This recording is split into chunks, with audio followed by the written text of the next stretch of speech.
So if you're thinking of starting a business and you don't really want to start from scratch, you would rather just purchase an existing business, that can be a great idea. I think a lot of people overlook that and they just think they need to start a business right from the very beginning, but that's not always the case. You can purchase just a regular business, or you can even just purchase the rights to become a franchisee for a franchise. So these options can be a great option. They can be a good fit for the right person in the right situation. Maybe not for everyone, but if you are interested in purchasing a business, how exactly do you go about doing that? Well, there's a few different options there. So for starters, the most simple, if you're wanting to become a franchisee, let's say there's some type of restaurant or fitness center or retail store that has, chains, has franchises, in your country, in your city, around the world that you'd like to get into, then obviously with that, you're going to want to reach out to the franchise and see what franchising opportunities look like. Whereas for businesses that aren't franchises, or it's a franchise that already exists and someone is selling their branch, their location, there are different methods to go about purchasing these types of businesses. So for starters, it might just be a private sale. Maybe the business owner is just kind of selling themselves word of mouth.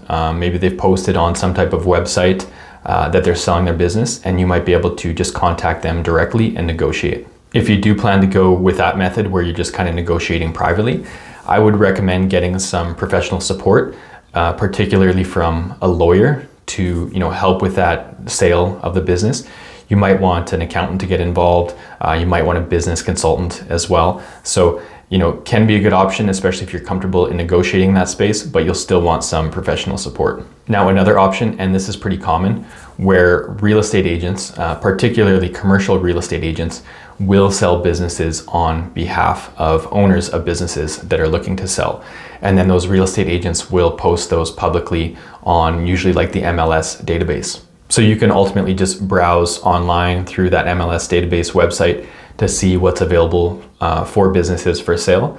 And then if you want, you can just reach out directly to that agent that's selling the business, or you can find a suitable real estate agent to represent you and then get in contact with the seller's agent. And then from there, you can work with either the seller's agent and or your agent to come up with a deal and negotiate the details of the purchase of that particular business. And then similarly to that, there are other individuals who will sell businesses that aren't necessarily real estate agents.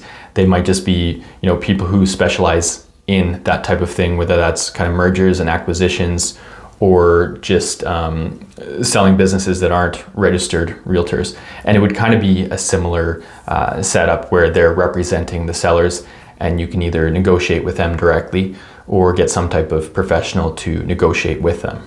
And oftentimes these business brokerages will have websites where you can browse businesses for sale. So you can check those out in your region and see if there's anything that's attractive to you. And then, as I mentioned, just go through those steps of, getting in contact with the seller, the seller's agent, the seller's representative, and then negotiating and getting that professional support, especially that transaction where you're selling, or in your case, purchasing the business. You'll want to make sure that you have that really well written out in a sale contract, and that the title of the business is transferred, and the bank accounts, and just things like the insurance and all those different types of things are going to be properly included, properly documented, and properly transferred over to you, the new owner of the business. And there's other things you might want to negotiate, like maybe you want the existing owners to train you for a month, or maybe you want to make sure that they are giving you the existing inventory that they have in the facility, or connecting you with the suppliers or things like that. So there can be a lot of details to work out in purchasing a business. So hopefully that video was helpful. If it was, please click like, and you can check out other videos on my channel. I make them on the topics of business startup and business management. And if you have any questions about those topics, feel free to just leave a comment in the comment section and I can address it there for you.